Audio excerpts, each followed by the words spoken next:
Cap वर्दे एक ऐसा देश जो अफ्रीका में हमें पता भी नहीं है कि अफ्रीका कॉन्टिनेंट में कहाँ बिलोंग करता है। उस देश के 5 लाख पॉपुलेशन में सिर्फ 5 लाख पॉपुलेशन से भी उन्होंने फीफा वर्ल्ड कप 2026 खेला। और बस खेला नहीं भाई, बल्कि उन्होंने उनका रनअप इतना अच्छा रहा, उन्होंने ग्रुप में भी स्पेन के अगेंस्ट अच्छा परफॉर्मेंस दिया। और आज सुबह जो अर्जेंटीना के अगेंस्ट जो परफॉर्मेंस दी है केप वर्दे ने, भाई क्या ही बोला जाए, absolutely world class, absolutely respectful boss. क्योंकि जिस तरह से वो ये अगर आपने मैच देखा होगा तो आपको पता चलेगा, ये मैच अर्जेंटीना इतना वन साइडेड नहीं खेली है।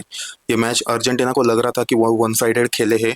हालांकि फर्स्ट हाफ में मेसी ने बहुत चांस बनाए, बहुत शॉट्स लिए, और उस गोलकीपर के बारे में क्या ही बोला जाए भाई, केप वर्दे के गोलकीपर ने सेव किए। But second half, oh my God, ऐसी फुटबॉल खेली, और एक्स्ट्रा टाइम में भी इतनी अच्छी फुटबॉल खेली है केप वर्दे ने। और जो गोल आया भाई, स्पेशली दैट सेकंड गोल जो था, मतलब इतना बेहतरीन गोल लगा वो मुझे। मैं आपको दिखाना चाहूंगा इस प्लेयर के बारे में। Yes, this was his moment. इतनी अच्छी ब्रिलियंट फुटबॉल खेली है केप वर्दे ने। और ये एक रियलिटी चेक था अर्जेंटीना के लिए कि वो, अगर उन्होंने डिफेंसिवली अगर ठीक से अगर नहीं खेला, डिफेंस अगर उन्होंने ठीक नहीं किया, तो भाई अर्जेंटीना को ये बहुत प्रॉब्लम हो सकती है। बट ये एक रियलिटी चेक था अर्जेंटीना के लिए। बट केप वर्दे को भेली भाई, मतलब सल्यूट है इतनी अच्छी फुटबॉल खेलने के बाद। आई डोंट थिंक कि केप वर्दे को कुछ प्रूव करने की ज़रूरत है अभी इस टूर्नामेंट में। अगर मैच के बारे में अगर एनालिसिस किया जाए तो हाई प्रेसिंग फुटबॉल जो केप वर्दे ने खेली है, और उसमें भी पासिंग इतनी क्लिनिकल थी उनकी। हालांकि उनके फॉरवर्ड तक इतने अच्छे चांसेस क्रिएट नहीं हो पाए सेकंड हाफ में। वो इंडिविजुअल ब्रिलियंस से गोल आया था। और बट भाई, जैसे कि अर्जेंटीना ने second half, sorry, extra time में भी स्कोर किया, वो तो भला हो, वो क्रिस्टियन रोमेरो ने हेडर मार दिया, नहीं तो अर्जेंटीना उसके बाद भी बहुत प्रेशर में थी। और केप वर्दे ने जो अटैक किया था वो मिस हो गया, नहीं तो वो डिबू मार्टिनेज ने एक सेव कर दिया था, तो वो सेव हो गया। नहीं तो केप वर्दे ऑलमोस्ट इक्वलाइज कर जाती, और ये मुकाबला पूरा पेनल्टीज पे चला जाता। बट ये एक रियलिटी चेक था भाई अर्जेंटीना के लिए। And hats off to Cape Verde. That second goal was so brilliant. एक ऐसा देश की जिनके बारे में हमने सुना भी नहीं है, और उन्होंने जो कि इतने अच्छे से जायंट्स है इस वर्ल्ड कप टूर्नामेंट के, स्पेन और अर्जेंटीना, ये दोनों के दोनों दावेदार है इस वर्ल्ड कप जीतने के लिए। और इनके अगेंस्ट भाई इतनी ब्रिलियंट परफॉर्मेंस दे दी। So all all respect to Cape Verde. And भाई वो ब्लैक मैजिक के बारे में अगर बोला जाए तो ये सारी बातें वर्क नहीं होती। लियोनेल मेसी के अगेंस्ट वो जो मैजिक किया था, वो घाना का वो जो कोई था बंदा, मुझे याद नहीं। बट एक बात बताऊं, जहां आपके पास टैलेंट है, आपके पास हार्डवर्क है, वहां ये सारी चीज़ें काम नहीं करती। And Leo Messi is still proving that he is totally in his prime.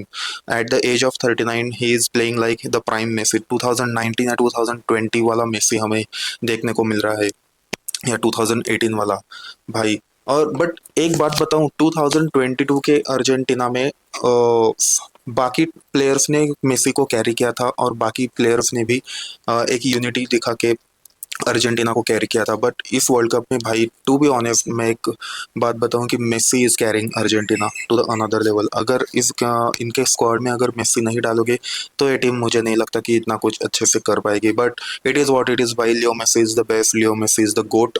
So hats off to Messi too. तो इसी के साथ अगर बात करेंगे हम कल के बारे में भाई, कल के मुकाबले के बारे में, Portugal actually Portugal slightly steel that victory.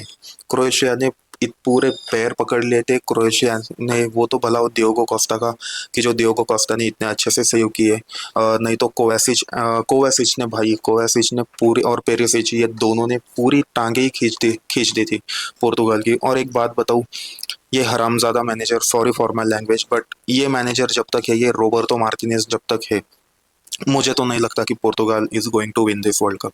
हाँ यस, मैंने मेरे वीडियो में बताया था कि Portugal is all about to win this world cup, Portugal should be in the final. But ये अगर सेमीज तक भी अच्छा कर लेते ना, I will be super happy भाई।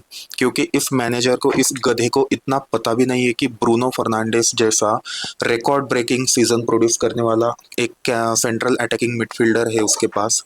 उसको वो फॉल्स नंबर 9 खिला रहा है। मतलब जहाँ रोनाल्डो बॉक्स में रहता है, जहाँ रोनाल्डो रहना चाहिए एज अ फॉरवर्ड, वो वहाँ ब्रूनो को डाल रहा है। और गेम कंट्रोल कर रहे हैं विटिनिया और जाओ नेवेस, जो कि आपस में ही बैक पास खेल रहे हैं। गेम के एनालिसिस के बारे में, टैक्टिकल एनालिसिस के बारे में बात करेंगे तो पोर्तुगाल के पास ऑनेस्टली कुछ भी नहीं है। Portugal is completely washed. जो उज़्बेकिस्तान के अगेंस्ट परफॉर्मेंस थी, वहाँ पे 5 गोल आए थे, वैसी परफॉर्मेंस कोलंबिया के अगेंस्ट नहीं थी और क्रोएशिया के अगेंस्ट भी नहीं थी। अगर हम देखा जाए तो भाई इस टीम में इतने ऑन पेपर अच्छे प्लेयर है। विटिनिया आप बात करोगे, Vitinha is absolutely fantastic ball controller, but he it's only ball controller. वो गेम कंट्रोल कर सकता है, वो डिफेंसिवली एंगेज हो सकता है। He is defensive midfielder, he is not creator भाई। अगर आप विटिनिया से अगर ये पूछोगे कि भाई तू मुझे चांसेस क्रिएट करके दे, तो वो नहीं देगा। Bruno Fernandes is the man. He should be in the there. He should be there in the central attacking midfield position. He should be in the number 10 position or number 8, whatever you call it. That position जो कि forward को feed कर पाए। Rafale लियाओ रहे या Cristiano Ronaldo रहे या jaw Felix रहे या कॉन्सिकाओ रहे, या फिर राइट विंगर कौन, पेड्रो नेटो रहे, उनके पास ये फीड करने के लिए ब्रूनो फर्नांडिस है। आपको ब्रूनो को फीड करने की जरूरत नहीं, ब्रूनो को फीड करनी है बॉल। आप अगर ब्रूनो को फॉल्स नंबर 9 खिलाओगे और ट्रेडिशनल 4-4-2 वाला फॉर्मेशन अगर खिलाओगे, sorry to say but you are not going to win this world cup. You are not even capable to win this world cup. वो तो भला हो कि डियोगो कोस्टा का, मैं अगेन बोलूंगा कि उन्होंने कैरी किया, उन्होंने सेव निकाले और वो गोंजालो रैमोस का वो गोल आ गया, fantastic header by the way. But the win is win हम बोलते हैं ना, वो भी लास्ट मोमेंट पे वो ऑफसाइड निकला and it was genuinely offside. वो अगर ऑफसाइड नहीं रहता भाई, वी वर कम्प्लीटली वॉश। वो गेम क्रोएशिया निकाल लेती है, क्योंकि क्रोएशिया ने इतने मतलब पैर ही पकड़ लिए थे पोर्तुगाल के। लास्ट के 10 मिनट 20 मिनट ऐसे मोमेंट्स देख के मतलब हनुमान चालीसा ही आ रहा था मुझे कि भाई अब कुछ भी हो, बस ये विक्ट्री सील कर दो। बट भाई डिसअपॉइंटमेंट फ्रॉम पोर्तुगाल, क्योंकि पोर्तुगाल अगर ऐसे खेलेंगी, और इनमें किसी प्लेयर की गलती नहीं है, इसमें सिर्फ मैनेजर की ही गलती है। I will only call out that fraud Roberto Martinez, because that man is ultimately living Portugal. उसने बता दिया है कि पोर्तुगाल चाहे वर्ल्ड कप जीते या हारे, वो इस वर्ल्ड कप के बाद पोर्तुगाल छोड़ने वाला है, तो उसको नहीं फर्क पड़ता, उसको फर्क ही नहीं पड़ता। इन्होंने एक अच्छा मैनेजर साइन कर लेना चाहिए था। जोसे मोरिनियो वॉज फ्री, अभी जोसे मोरिनियो तो नहीं है, but Guardiola was also living, चाहे बुला लेते, या फिर पोचेटिनो था, अभी आई थिंक एंटोनियो कॉन्टे था। इतने अच्छे अच्छे मैनेजर थे जो क्लब लेवल को मैनेज कर चुके हैं, और इन्होंने लाया ये रोबर्टो मार्टिनेज को, जिसने बेल्जियम की गोल्डन जनरेशन पूरी हड़प कर लिया, गोल्डन जनरेशन पूरी वेस्ट कर ली। बट देखते हैं भाई क्या होता है।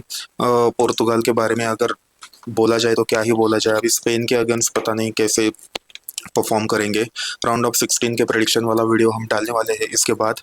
तो इसी के साथ अगर बात करेंगे भाई लुका मॉड्रिच के बारे में, that final, after that final whistle, it was complete emotional moment for us, for Ronaldo और मैनचेस्टर यूनाइटेड और Real Madrid fans, you can say it was completely emotional moment.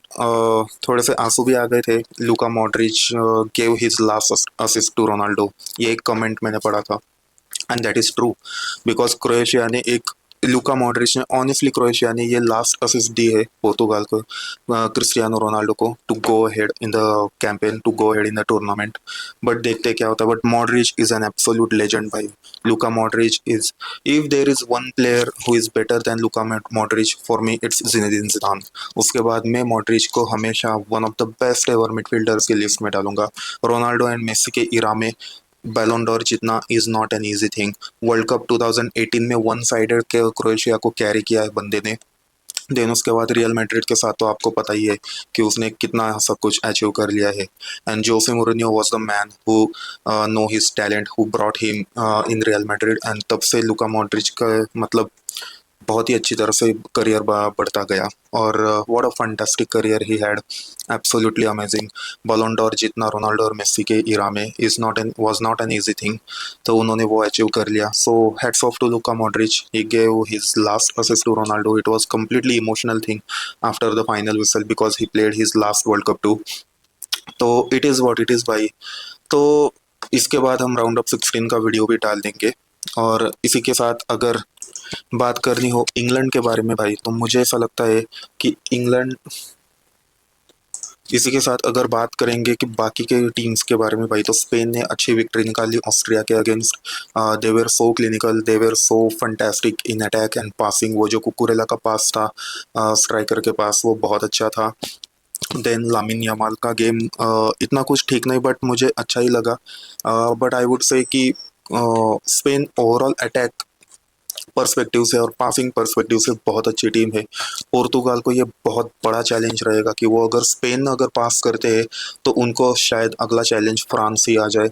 But France भाई, France से तो इतना डर लग रहा है कि they are completely one sided. I will say कि जो फ्रांस को हराएगा वो टीम वर्ल्ड कप जीतेगी। और अगर फ्रांस अगर फाइनल में है तो मुझे ऐसा लगता है कि France is gonna steel this world cup. तो देखते हैं क्या होता है। राउंड ऑफ 16 के प्रेडिक्शन का वीडियो डालेंगे इसके बाद। सो आपके बारे में बताइए, आप राय बताइए अर्जेंटीना एंड पुर्तगाल के बारे में।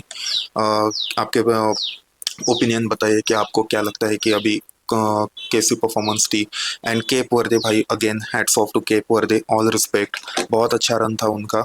केप वर्दे का नाम इस वर्ल्ड कप में हमेशा लिया जाएगा। It will be historical moment for them. So thank you for watching this video, guys. Please like, share and subscribe to the channel. Yes, thank you.